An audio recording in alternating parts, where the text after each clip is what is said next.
Hello guys, नोंथांमोनखौ चेनेलाव गासैखौबो बरायनाय जाबाय। लोगोफोर, दिनै आं नोंथांमोननो एभिएटरनि सोमोन्दै खोन्थानो नागिरदों। एभिएटरा जाहैबाय मोनसे गेम। बिदिनो ओरै फ्लाइटआ ओरै बिरबाथाय बिदि लगायना दोननांगौ आरोना। नोंथांमोना मिथिखायो जानांगौ। बेखौ बोरै गेलेयो नोंथांमोना खोन्थागोन। आरो बेनि सिङाव मा मा दङ नोंथांमोना खोन्थागोन। माने बेखौ बोरै जाय खुलियो इसोरनि सोमोन्दै बुंनो नागिरदों आं एसे नोंथांमोननो। इन्डिया नै आइएनआर फन नाम्बार होदो इयाव।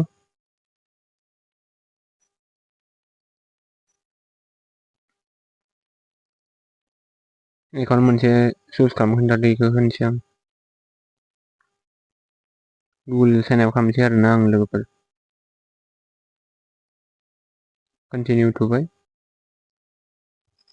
फिंगारप्रिन्ट होनो खोन्थादों।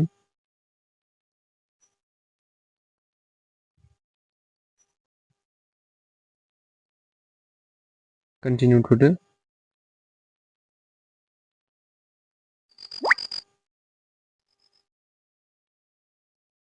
रेजिस्टार।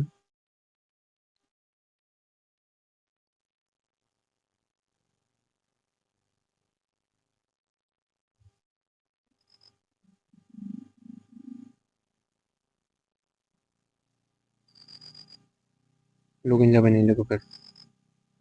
आं दिनै नोंथांमोननो खोन्थानो नागिरदों बेनि सोमोन्दै। बेयाव गेलेनायखौथ' नोंथांमोना मिथिखायोआनो, खिन्थु बेखौ ना जाय मानसिया गेलेहोदों, जाय मानसिया खुलिदों, बेसो बांसिन फैसा खामायदों आरो लोगोफोर। नाय नोंथांमोना नै एभिएटर, जेड एक्स, स्टक मार्केट दं, क्रिकेट दं, नै बहुद दङ। खिन्थु बेयाव मा जायो लोगोफोर, आं खोन्थानि। जेनेबा आङो एभिएटरखौनो थुबायना।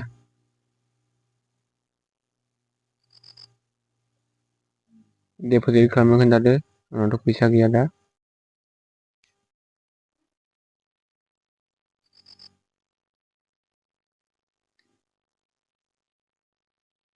नै लोगोफोर,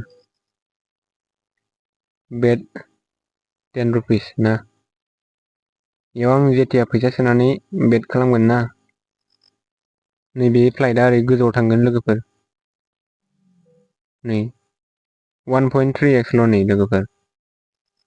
मानसिफोरा जेथिया 10 थाखा 20 थाखा होनानै बेखौ लगायगोन ना, होमबाना बे एक्सआ बिराद बुरजा थांगोन लोगोफोर। ओमफ्राय नों जेथिया 1000 2000 होनानै माबागोन ना, होमबाना गाहायावनो माबाना होगोन इसोरो। ओमफ्राय नै 1.2x ना, नै 3x थांथारसिगोन फैसा खम लगायना दोननायखायसो लोगोफोर। बिसोर नायगासिनो गेमनि माबाग्राफोरा 3.9x। नै बेखौ 10 थाखा 20 थाखा 50 थाखा 60 थाखा बिदि होनायफोरा इसोरसो मोनदों। माने खम मानसिफोरा होयोबासो ना नोंनो एक्सखौ बुरजा होयो इसोरो। ओमफ्राय जेथिया नोङो 1000 2000 माबागोना, नै बेयाव उनावहाय बेयाव मानसिफोरा गोबां लगायदोंमोन, बुरजा लगायदोंमोन। ओंखायनो 1.68 सिमल'सो बेयावनो दानना होबाय इसोरो। बेयावनो लाखिना होबाय माने। होमबासो गावसोर प्रफिट जागोन ना लोगोफोर। होमबासो जोंना थांजागोन नालाय, बिदि आरोना। बेखौ गेलेनोबा गेलेयो, खिन्थु आंथ' गेलेया बेखौ लोगोफोर। नोंथांमोना सोरबा गेलेनोबा गेलेनो हायो। खामायनो हायो हानायालाय, खिन्थु होमबाबो बुहुद खम खामायनो हागोन आरो नों बेयाव बोरै खामायनो हायो होनबा, बिदिथ' गेलेनो हायो, खिन्थु नोङो मोनबाय थागोन बे नङाना लोगोफोर।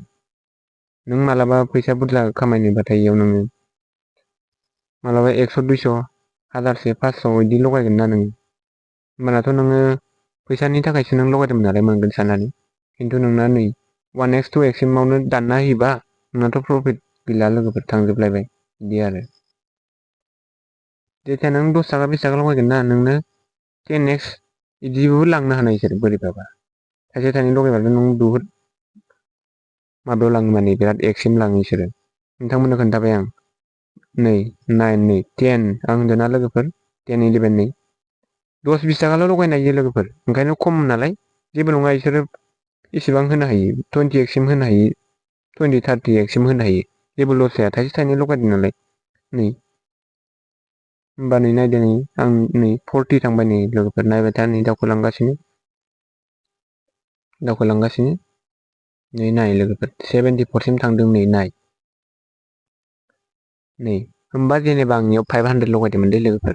दानि 74सिम थांदों ना? 500 जों 74 जों माबालाय? नोंथांनो आं खोन्थाना देखायनि र' दानो देखायनि। आं जेनेबा 500 फैसा लगायदोंमोन ना एभिएटराव जेनेबा सापस। ओमफ्राय दानि 74सिम थांबायना। 74सिम थांदों।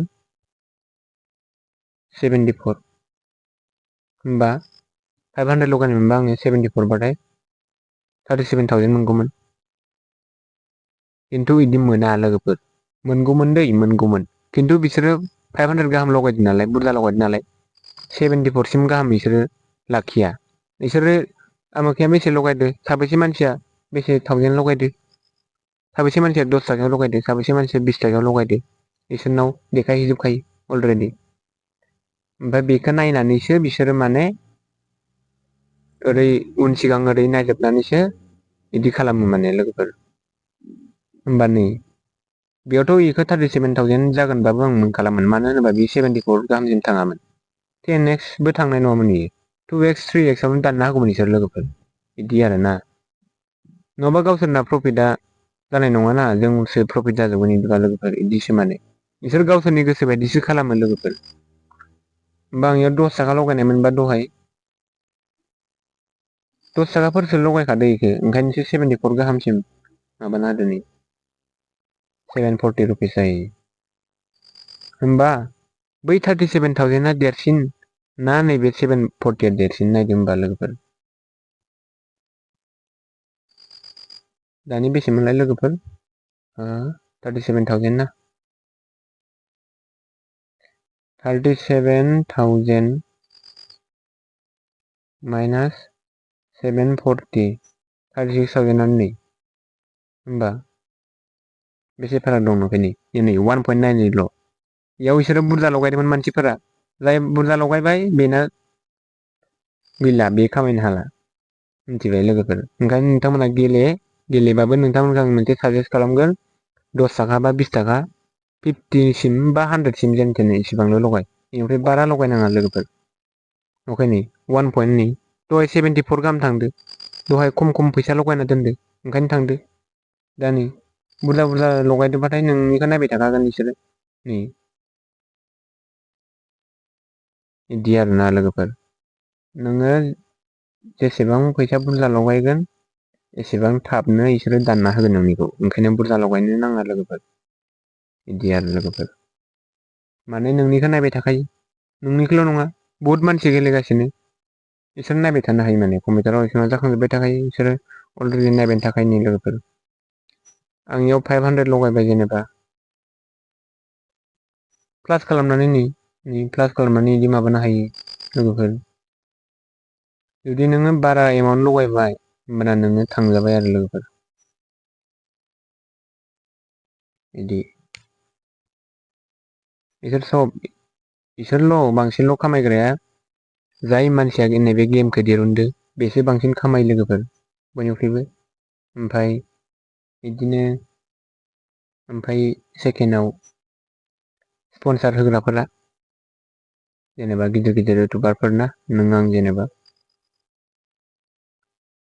दालाय एडभार्टाइसफोर फैया होमबा लोगोफोर। ओमफ्राय बिदिनो एडभार्टाइसबो नुयोना बानायनाय एक्टर एक्ट्रिसफोराबो बिदि भिडिअ हगारोना ओरै एडभार्टाइस बेखौ माने एक्टर एक्ट्रिसफोरा गावसोरनो मिथिया। बेखौ बिसोरसो बानायनाय माने। इसोरनि पिकसारखौ माबासिगोन ओमफ्राय इसोरथ' स्पन्सार बिदि भिडिअ बानायानो। माने इसोरो 2 नम्बर मावो बेयाव। बा एक्टर एक्ट्रिसफोरानो गेलेयोबा जोंलाय मानो गेलेया होननानै साननायनि माने मानसिफोरा। माने बयबो गेलेगोन ना बिदि आरो। फार्स्टआव खुलिग्राया मोनबाय सेकेन्डआव स्पनसारा मोनबाय। ओमफ्राय बिदिनो थार्दआव बिदिनो एप्स जेरै टेलिग्रामफोराव हगारोना आंनि चेनेलाव हगार आं बिदि आपडेट होबाय थागोन सानफ्रामबो प्रफिट खालामनो होबाय थागोन। होनबाबो उइन जाबाय थायो होननानै दालाय बिदिनो माखासे टेलिग्रामफोर गैया होमबा इउटुबारफोराबो दंना आंनि टेलिग्रामाव जयेन जाहै बेयाव देरहाबाय थायो होननानै बिदिया बे थार्द नाम्बाराव बे मानसिया थार्द नाम्बाराव थायो बेयो खामायो बिसोर साथाम फार्स्टआव खुलिग्राया, सेकेन्डआव स्पन्सार होग्राया, स्पन्सार होनायनि बै मालिकआ बेनो फैसा होगोन ना, बिदि आरो। ओमफ्राय नैबे चेनेलाव हगारग्राया लोगोफोर, आंनि चेनेलाव बिदि लगाय माबा हगार, माबा आंनो सान्स हो, आं माने देरहानो मोनसे चेनेल माबानानै बेयाव देरहानाय प्रफिट खालामहोबाय थागोन होननानै माबायोना, बेबो मोनो माने फैसाखो। बिसोरसो फैसाखौ खामायो, जों खामायोबाबो बुहुद खमाव खामायो जों लोगोफोर। बिदि आरो बिसोर जोंनि डाबल ट्रिबल खामायो, जोङो बिदि जों थांजाजोबोसो लोगोफोर, मिसाखौ बुंनो मा मोननो। ओंखायनो आं गेलेया बेखौ लोगोफोर। नोंथांमोना गेलेबाबो नोंथांमोना माबा खालाम, 100सिमल' लगाय, बारा लगायनो नाङा। पार्टिसिपेट खालामनो हायो, बेयाव खालामनानै लाब गैया लोगोफोर। मानो होनोबा बै खुलिग्रा, जाय मानसिया खुलिग्रा बिसो मेना, गावनि गोसो बायदिसो बियो। आं 1x दांना होनोसैलै होनना बुंबाथाय थांजालायबाय नोङो लोगोफोर। 2x दोननोसै होनना बुंबा थांजालायबाय लोगोफोर। 10x फोरबानो माबा मोनसे जायो लोगोफोर। दा नोंनो फैसा बुरजा लगायबानो इसोर नुखाजोबोबा नोंनिखौ दानना होगोन ना होमबाना। प्रफिट जानाय नङाना इसोरना इदिबा, नोंनो बुरजा बुरजा फैसा होयोबा लोगोफोर। बिदिसो माने बे बुस्थुआ। बेलेन्सआथ' 0 जानानै दं। बेलेन्सआव थुनाय लोगो लोगोनो 300निफ्राय मिनिमामा 300 बाथाय दिहुननो हायो आरो। TRX ट्रन दं नै। बुहुद जेनेबा नों मा माखौ लायो, बेलेग बेलेग कान्ट्रिनियाबो गेलेयो नालाय। अबयसे बेयो USA निफ्रायसोखा। बेखौ मालायनि कान्ट्रिनिफ्राय, फरेन कान्ट्रिनिखौनो माने लाइसेन्स गैया मा गैयानो माबागासिनो आरोना लोगोफोर। ओंखायनो माने लाइसेन्स गैया नालाय लोगोफोर, बिदि क्रमफोराव गेलेनायफोरा, गेलेनाय होनबाथाय नोंथाङा बुजिखा, बे लाइसेन्स गैया, मालाय कान्ट्रिनिफ्राय माबानाय कपि खालामनानै दिरुननाय मोनसे, ओंखायनो बेखौ प्लेस्टरावबो मोना। बिदि आरो लोगोफोर। नोंथांमोना इ माथो एपसो होनना सानगोन, बेखौलाय ओरै डाउनलड खालामनो हागोन आरो। बे खिन्थु बे क्रमनिफ्रायसो डाउनलड खालामनाय ना लोगोफोर, बिदि आरो। बेना लाइसेन्स गैया लोगोफोर, खिन्थु बेलेग कान्ट्रिना दङ, जोंना गैया। बेखौ माने बेलेग कान्ट्रिनिफ्राय माबानानै कपि खालामनानै माबाबाय आरो लोगोफोर। खामायगासिनो मालाय, बिसोरसो खामायो, जों खामायनो हाया बेयाव। जोङो थांजाबावगोनसो लोगोफोर, थांजाखायोसो नोङो। 100खौनो लगायलाय नों, मोनफिनगोन ना मोनफिना जेबोखौनो बुंनो हाया। बिदि आरो लोगोफोर, बिदिसो। बोरै उइद्र' खालामो होनबाथाय नै बेलेन्स 0 ना बेयाव थुदो। इउपिआइ नै हाजार हाजार दं नै 300निफ्राय नै बेसे दं नोंनियाव माबादो थुदो, उइद्र' खालामदो लोगोफोर। नै 1680, 2510 दङ नै प्लास बारायनो हायो नै। बेसे नोङो 7000 दंबा 7000 खालामदो, बिदि आरोना लोगोफोर। 1600आनो खम नामा नै, 300बो देखायदोंमोनथ' इयाव दानि, नै 300बो देखायदों। बेयाव 1600बो देखायलायबाय, बिदिनो उइद्र' खालामनो हायो लोगोफोर।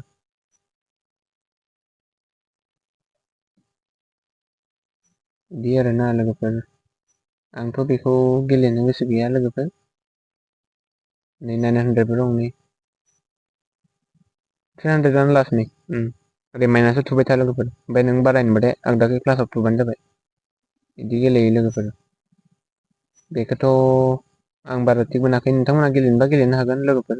होमबाबो नोंथांमोनखौ आं मोनसे साजेस्ट, खालि नोंथांमोना 100नि बारा लगायनो नाङा लोगोफोर। 1000 खामायगोन होननानै साननाङा मालाबाबो। आं 1000सो सोखानि र' होननानै मालाबाबो दा सान बेखौ लोगोफोर। बिराद मोनगोन माथो बिदि सानोना? मोनगोन, नोङो मोनसे दिनै मोनगोन, नों गाबोन मोनबाय थायाना लोगोफोर। बिदि आरो। जोंनो जाहैबाय माबायदिखौ नांगौ जोंनो 100% जेनुइन। सानफ्रामबो खामायबाय थानो हाग्रा, बेखौसो नांगौ जोंनो। आंनोथ' बा नोंनोबोथ' बेखौ नाङाना लोगोफोर। दिनै खामायबाय नोङो गाबोन इनकामानो जायासै, बिदिखौ नाङाना। नोंनो आरो आंनो सानफ्रामबो इनकाम जानायखौ नांगौ लोगोफोर, बयनोबो। बेखौसो नांगौ जोंनो दिनै सानसे जानानै गाबोन जायैखौ नाङाना लोगोफोर। ओंखायनो नोंथांमोना गेलेनो नाङा। सोरबा गेलेनोबाबो खमल' लगाय 50 बा 100 दे लोगोफोर भिडिअखौ नायना माबायदि मोनदों नोंथांमोननो खोन्थाखायानो आं सब डिटेल्स लाइक कमेन्ट शेयार खालाम आरो साबस्क्राइब खालामनानै ला लोगोफोर। आं बिदिनो नोंथांमोननो भिडिअ लाबोबाय थाखायो नालाय सानफ्रामबो